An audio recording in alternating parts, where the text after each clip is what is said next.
Hi అండి. ఈరోజు మీకోసం ఒక కథ. కథలోకి వెళ్తే అప్పుడు సమయం సరిగ్గా రాత్రి 12 అయ్యింది. విద్య మంచి గాఢ నిద్రలో ఉంది. ఇంతలో ఏదో పెద్ద శబ్దం వినిపించింది. ఆ సౌండ్కే విద్యకి మెలకు వచ్చి లేచి చుట్టూ చూసి లైట్ ఆన్ చేసింది. ఏంటి ఆ సౌండ్ అనుకుంటూ మెల్లిగా డోర్ తీసుకొని బయటకు వెళ్ళింది. అక్కడ ఎవ్వరూ కనిపించలేదు తనకి. కానీ పక్కనే ఉన్న టేబుల్ మీద ఉండవలసిన ఫ్లవర్ వాజ్ కింద పడి ఉంది. విద్య దాన్ని తీసి మళ్ళీ టేబుల్ మీద పెట్టి పిల్లి ఏమైనా పడేసిందో అని అక్కడి నుండి మళ్ళీ తన గదిలోకి వెళ్ళి పడుకుంది. కాసేపటికి మళ్ళీ ఏదో శబ్దం వినిపించింది. ఈసారి విద్యకి కాస్త కంగారుగా అనిపించింది. అయినా కూడా భయంగా మళ్ళీ వెళ్ళి చూసి ఈసారి కూడా అదే ఫ్లవర్ వాజ్ కింద పడడంతో కంగారు పడుతూ దాన్ని సరిగ్గా పెట్టి తన గది వైపు తిరిగింది. అక్కడ ఎవరో ఉన్నట్లు ఒక నీడ తనకి కనిపించింది. అది చూడగానే విద్యకి భయంతో చెమటలు పడుతున్నాయి. మాటలు కూడా రావడం లేదు. బలవంతంగా నోరు తెరిచి ఎవరు అంది భయంగా. తన ఎదురుగా ఉన్న నీడ తన వైపే వస్తూ ఉండటం చూసి భయం ఎక్కువై వెంటనే తన గదిలోకి వెళ్ళి డోరు పెట్టుకుంది. ఇంతలో అదే సమయానికి కరెంట్ కూడా పోయింది. విద్యకి ఏం చేయాలో తెలియడం లేదు. ఇంతలో అక్కడున్న ఫోన్ తీసుకొని పోలీసులకు కాల్ చేయాలి అనుకుంది. అప్పుడే అక్కడికి వచ్చిన ఒక వ్యక్తి విద్య చేతిలో ఉన్న ఫోన్ని లాగేసుకున్నాడు.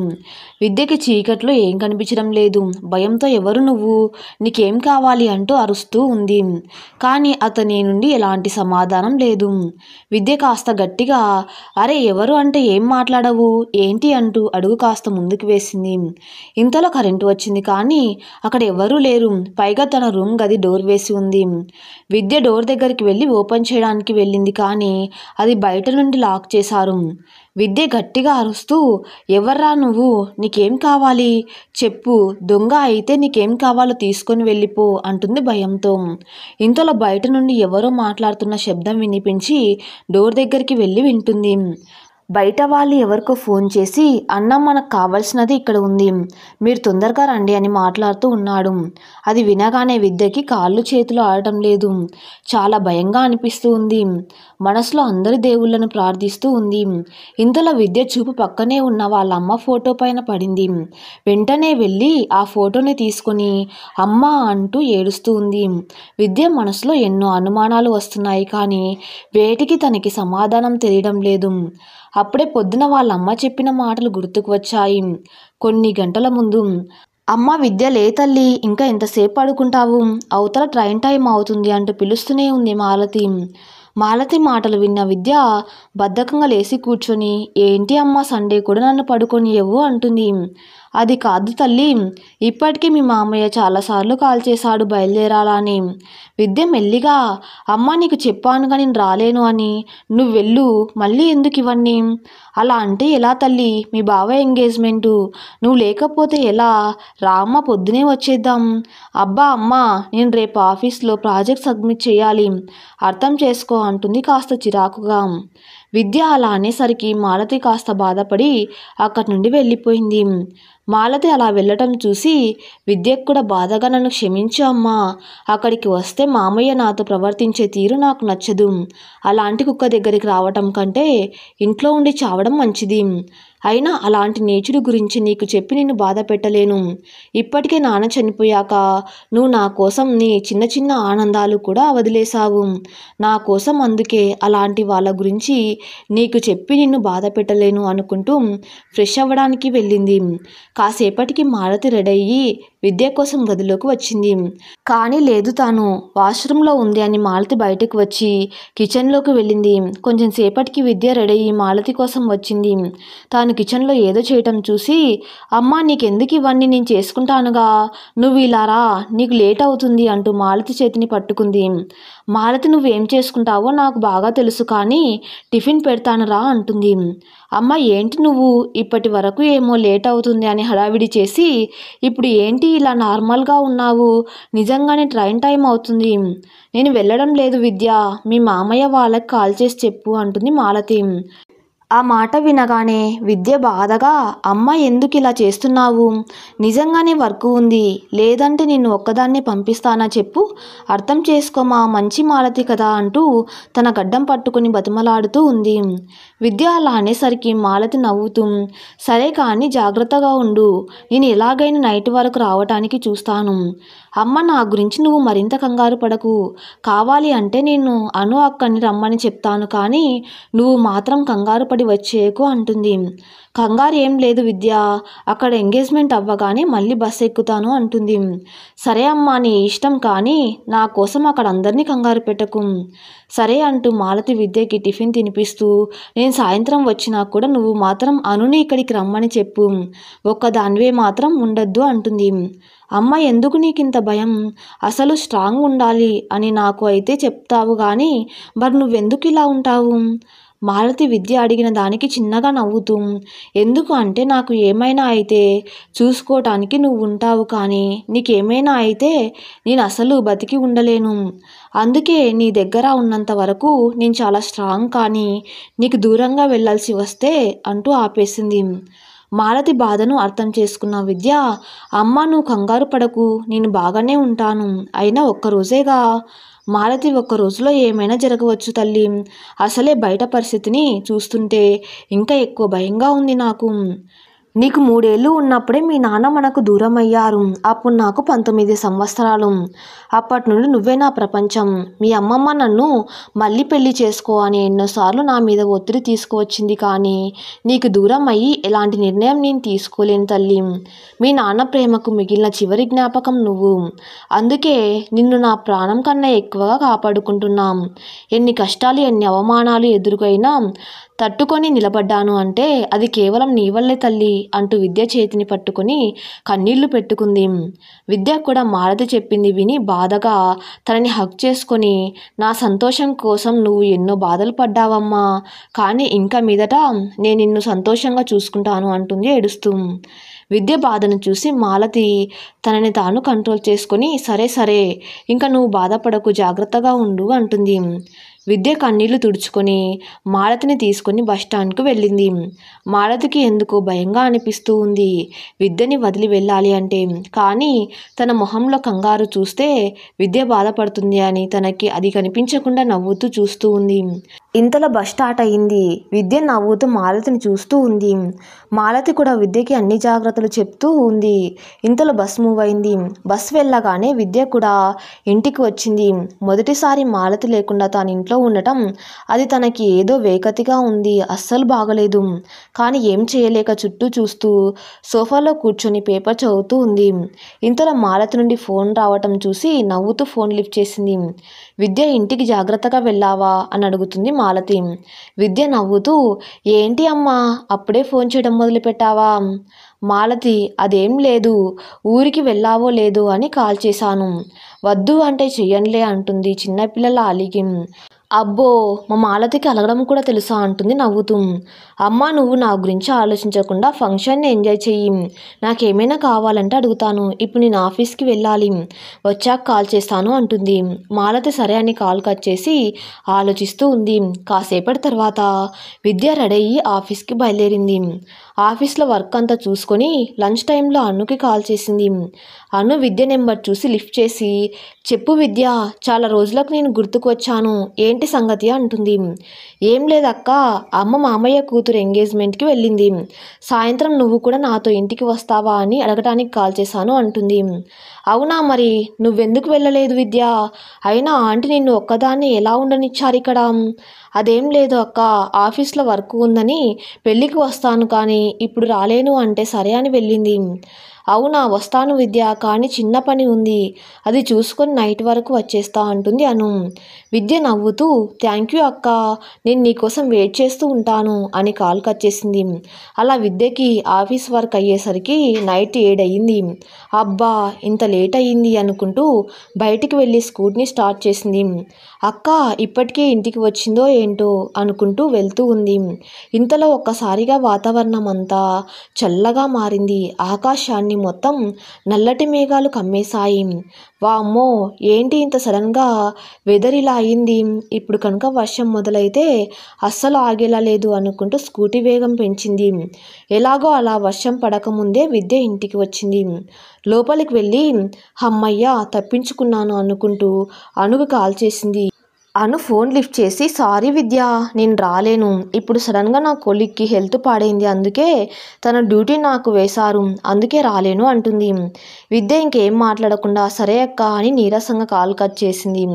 ఇంతలో మాలతి కాల్ చేసింది. ఇప్పుడు అమ్మకి ఏం చెప్పాలి అని కంగారు పడుతూ లిఫ్ట్ చేసింది. అమ్మ విద్య, ఏం చేస్తున్నావు?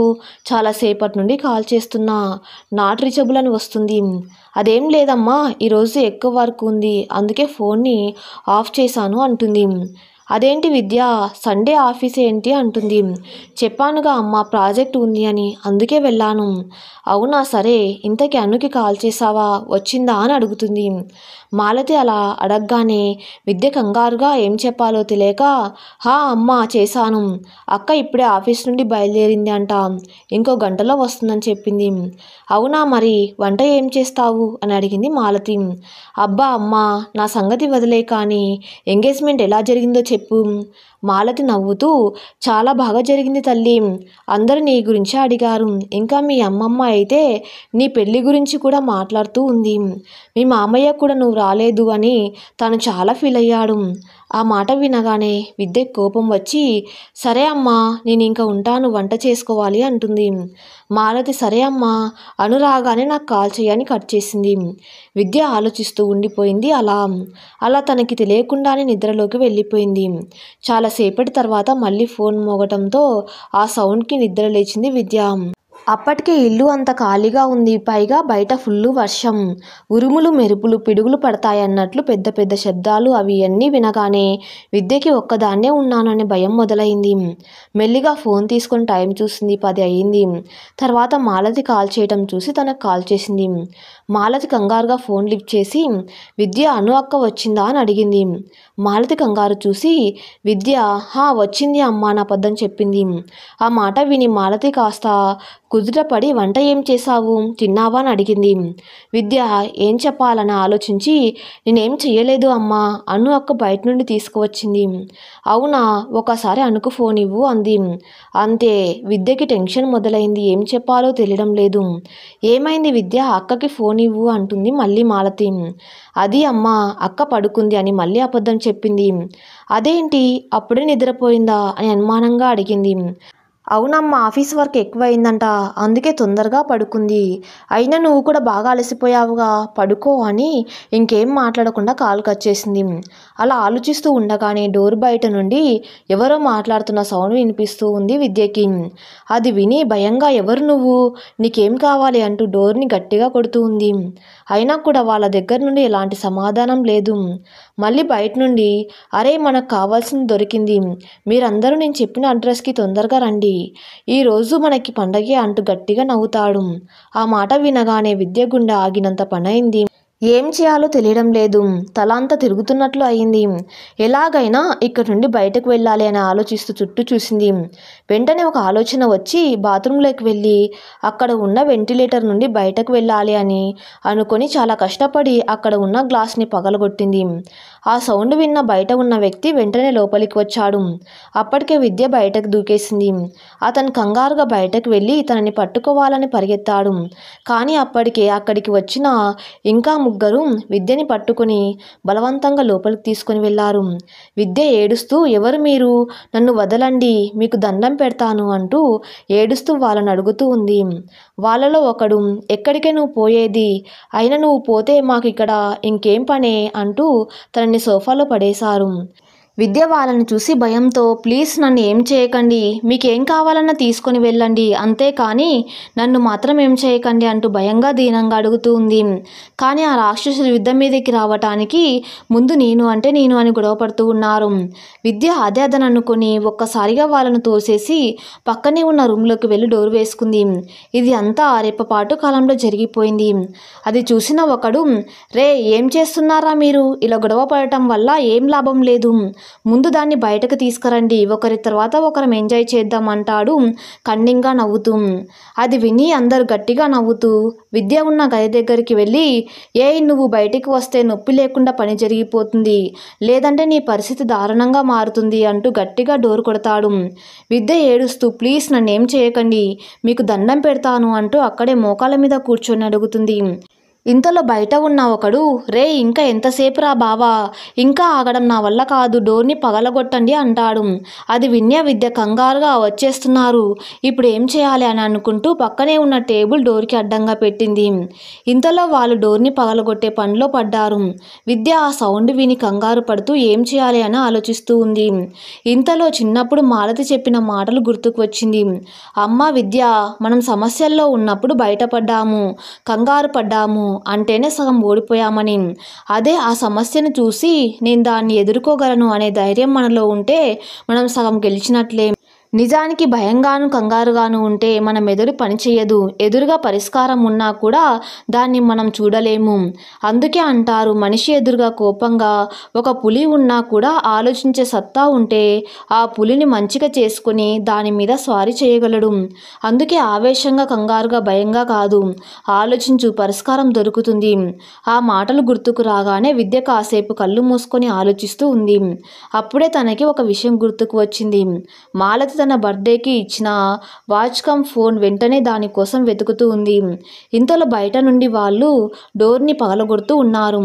విద్య కంగారుగా అన్ని కింద పడేసి చూస్తూ ఉంది. ఎక్కడ పెట్టాను అని అనుకుంటూ ఉండగా కింద ఉన్న వస్తువుల్లో అది కనిపించింది. అది చూడగానే సంతోషంగా ఆ వాచ్ని తీసుకొని ఆన్ చేసింది. బ్యాటరీ లో అని చూపిస్తుంది. అబ్బా, అన్నీ ఇప్పుడే కావాలా అనుకుంటూ దాన్ని ఛార్జ్ చేయడానికి పెట్టింది. ఇంతలో బయట ఉన్న వాళ్ళు డోర్ని పగలగొడుతూ ఇవాళ నిన్ను వదిలే ప్రసక్తే లేదు అంటున్నారు. విద్యకి ఏం చేయాలో తెలియడం లేదు. వెంటనే ఆ వాచ్ని తీసుకొని అక్కడ ఉన్న బాత్రూంలోకి వెళ్ళింది. అప్పుడే వాళ్ళు డోర్ని విరగ్గొట్టి లోపలికి వచ్చారు. కానీ అక్కడ విద్య కనిపించకపోవటం చూసి, చా, మళ్ళీ ఇది ఎక్కడికి పోయిందిరా అంటాడు ఒకడు కోపంగా. రే మామా, నువ్వేం కంగారు పడకు, ఇవాళ దాన్ని వదిలేసేదే లేదు. అయినా కావలసిన దానికోసం ఎంత ఎక్కువ ఎదురు చూస్తే అంత ఎక్కువ సుఖం అంటాడు ఒకడు. అది విని అందరు నవ్వుతూ ఉన్నారు. అరే మామా, అది ఇక్కడ ఉందిరా అంటూ విద్య వెళ్ళిన బాత్రూం వైపు చూపించాడు ఒకడు. అయితే ఇంకేంటి, అందరం కలిసి ఒక తోపు తోస్తే ఆ విరిగిపోతుంది, తర్వాత మనకి పండగే అంటూ ముందుకు వచ్చారు. వీళ్ళ మాటలు విన్న విద్య ఇంకా ఏం చేయాలో అనుకొని భయంగా నిలబడిపోయింది. మెరుపు వేగంగా ఒక పెద్ద సౌండ్ విద్య కళ్ళ ముందు మెరిసి తెరిచేలోగా ఆ నలుగురు తన చుట్టూ చేరి చూస్తూ ఉన్నారు. వాళ్ళను చూడగానే విద్య భయంగా, నన్నేం చేయవద్దు, మీకు దండం పెడతా అంటూ ఏడుస్తూ ఉంది. మాకు నీ దండమేం వద్దు, బ్యూటీ నువ్వు కావాలి అంటూ ఒకడు విద్య నడుం మీద చెయ్యి వేశాడు. విద్య కంగారుగా పక్కకి జరిగి నన్నేం చేయవద్దు అంటూ మోకాళ్ళ మీద కూర్చొని ఏడుస్తూ ఉంది. అబ్బా, ఇంకా ఎంతసేపురా బావా, తొందరగా కానివ్వు, అవతల నాకు వేరే పని కూడా ఉంది అంటాడు ఒకడు. అందరూ కలిసి విద్యను తీసుకువెళ్ళి బెడ్ మీద పడేశారు. విద్య ఏం చేయలేని నిస్సహాయ పరిస్థితిలో ఉంది. మదమెక్కిన మృగాల్లాంటి వాళ్ళు తన చుట్టూ చేరి చూస్తూ ఉంటే ఈ క్షణమే నా గుండె ఆగిపోతే బాగుండు, ఈ దుర్మార్గుల నుండి నన్ను నేను ఎలా కాపాడుకోవాలో తెలియడం లేదు అనుకుంటూ గట్టిగా కళ్ళు మూసుకుంది విద్య. కళ్ళలో జీవన శవంలా కూర్చొని బాధపడుతున్న మాలతి మొహం తనకి కనిపించగానే ఏడుస్తూ, నన్ను క్షమించు అమ్మా, ఇంతకు మించి నాకు వేరే మార్గం లేదు అనుకుంటూ బాత్రూం నుండి తెచ్చిన ఒక బ్లేడ్తో తన చేతి నరాన్ని బలంగా కట్ చేసుకుంటుంది. ఊహించని పరిణామానికి అక్కడ ఉన్న వాళ్ళు షాక్ అయ్యారు. వెంటనే పక్కనే ఉన్న ఒక క్లాత్ తీసుకుని విద్య చేతికి గట్టిగా కట్టారు. ఏంటి ఇది, ఎందుకు నీకు ఇంత తొందర, చెప్పు, మా పని అవ్వగానే ఎలాగో మేము ఈ పనే చేస్తాముగా, పైగా నీకు ఇంత నొప్పి కూడా ఉండదు అంటూ తన చేతిని చూపిస్తూ అన్నాడు.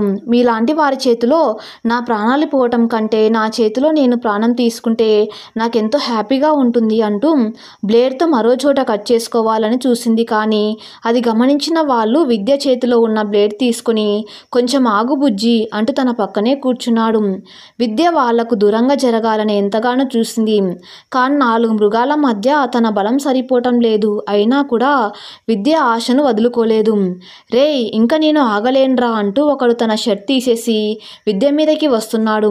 విద్యకి ఒక పక్క భయంతో ఊపిరి బిగబట్టి పిడికిలి గట్టిగా బిగించింది. అతను విద్య మీద వేగంగా పడ్డాడు.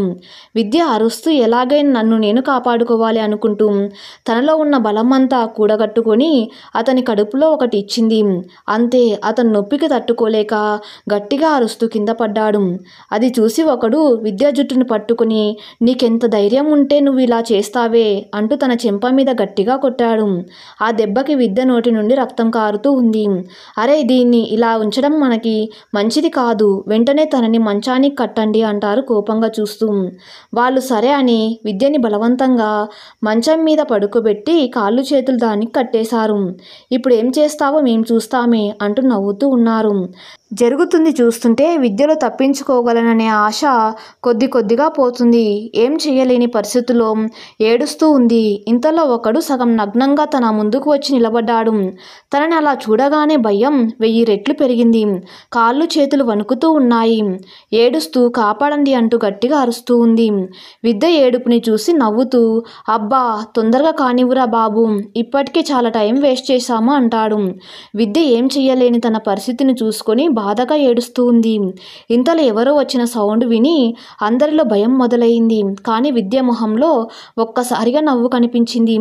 రేయ్, ముందు దాని నోట్లో ఏదైనా పెట్టరా, ఇదే ఏమో చేసింది అనుకుంటూ మీరు ఇక్కడే ఉండండిరా, నేను వెళ్ళి చూస్తాను ఎవరు వచ్చారో అనుకుంటూ వెళ్ళాడు. మెల్లిగా పక్కనే ఉన్న విండో నుంచి చూసి షాక్ అయ్యి వెంటనే మళ్ళీ లోపలికి వెళ్ళి, అరే మామ, పోలీసులు వచ్చారుగా అంటాడు కంగారుగా. అది వినగానే అందరు భయపడుతూ ఇప్పుడు ఎలారా, ఏం చేయాలి అనుకుంటూ ఉంటారు. ఇంతలో విద్య మొహంలో ఆనందం చూసి ఇదేమో చేసిందిరా అంటూ మళ్ళీ తనని కొట్టాడు ఒకడు. విద్య తాను బాత్రూంలోకి వెళ్ళి వాచ్ నుండి పోలీసులకి ఇంకా తన ఫ్రెండ్స్కి కాల్ చేసింది. రే, ఇప్పుడు మనం ఎలా అయినా బయటపడాలిరా అనుకుంటూ ఉన్నారు. ఇంతలో పోలీస్ డోర్ విరగొడుతున్న శబ్దం విని, రే మామ, మనకి ఎక్కువ టైం లేదు, పెరటి వైపు ఒక డోరు ఉందిగా, వెళ్దాం అంటాడు. అందరూ సరే అని అటువైపు పరిగెడుతూ ఉన్నారు. ఇంతలో ఒకడు మళ్ళీ విద్య దగ్గరికి వచ్చి ఇందాక తన చేతిలో నుండి తీసుకున్న బ్లేడ్తో విద్య కాళ్ళు చేతుల మీద గట్టిగా కట్ చేస్తాడు. విద్య నొప్పి భరించలేక గట్టిగా అరుస్తూ ఉంది. కానీ నోట్లో ఉన్న క్లాత్ వల్ల సౌండ్ బయటికి రావటం లేదు. వాడు కోపంగా, నేను ఇలా కాదే అంటూ తన మొహం దగ్గరికి వచ్చి గొంతు మీద బ్లేడ్ పెట్టాడు. అప్పుడే పోలీసులు వచ్చి వాణ్ణి పట్టుకొని తన చేతిలో ఉన్న బ్లేడ్ తీసుకుని చెంప మీద గట్టిగా కొట్టాడు. విద్య ఒంట్లో ఉన్న రక్తం అంతా పోతూ ఉంటే ఇంకా తనకి ఓపిక లేక కళ్ళు మూసుకుపోతున్నాయి. మేడం, మీకేం కాదు చూడండి అంటూ అందరూ తనని పిలుస్తూ ఉన్నారు. ఎవరో తన చెంప మీద కొడుతూ పిలుస్తున్నారు. అది తెలుస్తుంది కానీ కళ్ళు తెరవలేకపోతుంది. మళ్ళీ విద్య కళ్ళు తెరిచేసరికి ఇంట్లో ఉంది. మాలతి ధూపం వేస్తూ కనిపించింది. కాళ్ళు చేతులు చాలా నొప్పిగా ఉన్నాయి. మెల్లిగా అమ్మ అని పిలిచింది. విద్య గొంతు విన్న మాలతి తన పక్కన కూర్చొని, ఎలా ఉంది తల్లి నీకిప్పుడు అని అడిగింది. విద్య చిన్నగా నవ్వుతూ, బాగానే ఉందమ్మా, నువ్వెప్పుడు వచ్చావు, అయినా మనం ఇంటికి ఎప్పుడు వచ్చామా అని అడిగింది. మాలతి అన్ని తర్వాత చెప్తాను, కానీ ముందు నీకు తినడానికి ఏమైనా తీసుకువస్తానని చెప్పి కిచెన్లోకి వెళ్ళింది. విద్య మెల్లిగా బెడ్ మీద కూర్చొని జరిగిన దాని గురించి ఆలోచిస్తూ ఉంది. ఇంతలో మాలతి టిఫిన్ తీసుకుని విద్య దగ్గరకు వచ్చింది. అమ్మ, మనం ఇక్కడికి ఎప్పుడు వచ్చాము, అయినా మనం ఎక్కడ ఉన్నాము అడిగింది ఆశ్చర్యంగా చుట్టూ చూస్తూ. మాలతి ఏడుస్తూ, ఆ రోజు పోలీసులు నిన్ను హాస్పిటల్కి తీసుకుని వెళ్ళారు, అప్పటికే నీకు చాలా బ్లడ్ పోయింది. పోలీసులు నా నెంబర్ కనుక్కొని నాకు జరిగిన విషయం చెప్పారు. నేను కంగారుగా అక్కడికి వచ్చేలోపే నువ్వు స్పృహ లేకుండా ఉన్నావు. నాకు చాలా భయం వేసింది. అప్పుడే ఒక కానిస్టేబుల్ నా దగ్గరికి వచ్చి, అమ్మ, మాలతి అంటే మీరేనా, మా ఎస్ఐ గారు పిలుస్తున్నారని చెప్పాడు. మాలతి సరే అని అక్కడికి వెళ్ళింది. ఎస్ఐ, అమ్మ, మీ అమ్మాయికి జరిగింది చూస్తే మాకు చాలా బాధగా ఉంది. మీరు ఒక కంప్లైంట్ ఇస్తే మిగిలింది మేము చూసుకుంటాము అంటాడు. మాలతి ఏడుస్తూ, వద్దు సార్, మేము ఎలాంటి కంప్లైంట్ ఇవ్వడం లేదు. నాకు నా కూతురు తప్ప ఇంకెవ్వరూ లేరు. దాన్ని కాపాడినందుకు మీకు రుణపడి ఉంటాను అంటూ చేతులు జోడించి తనకి దండం పెట్టింది. అలా అంటారే ఏంటమ్మా, మీరు వాళ్ళను అలాగే వదిలేస్తే మరో అమ్మాయికి కూడా ఇదే పరిస్థితి వస్తుంది. అందుకే అంటూ ఉండగానే మాలతి, అయితే మీరే పట్టుకోండి సార్, మమ్మల్ని మాత్రం వదిలేయండి. నా కూతురు నాకు ప్రాణంతో దక్కింది, అదే చాలు అని చెప్పి అక్కడి నుండి వెళ్ళిపోయింది. నిన్ను ఇంకా అక్కడ ఉంచడం ఇష్టం లేక అమ్మమ్మ వాళ్ళ ఇంటికి తీసుకుని వచ్చాను అంటూ విద్య వైపు చూసింది. విద్య ఏం మాట్లాడకుండా ఆలోచిస్తూ ఉంది. మాలతి విద్య చేతిని పట్టుకొని, నువ్వెక్కువ ఆలోచించకు తల్లి అంటుంది. తనని గట్టిగా హగ్ చేసుకుంటుంది. విద్య కూడా రాత్రి జరిగింది తలుచుకొని ఏడుస్తూ మాలతిని గట్టిగా హత్తుకుంటుంది. కష్టం వచ్చినప్పుడు భయపడకుండా ఆలోచిస్తే మార్గం కనిపిస్తుంది. ఈ కథ ఇంతటితో సమాప్తం. మరిన్ని మంచి స్టోరీస్ కోసం నా ఛానల్ని ఫాలో అవుతూ ఉండండి. Thank you for the listening.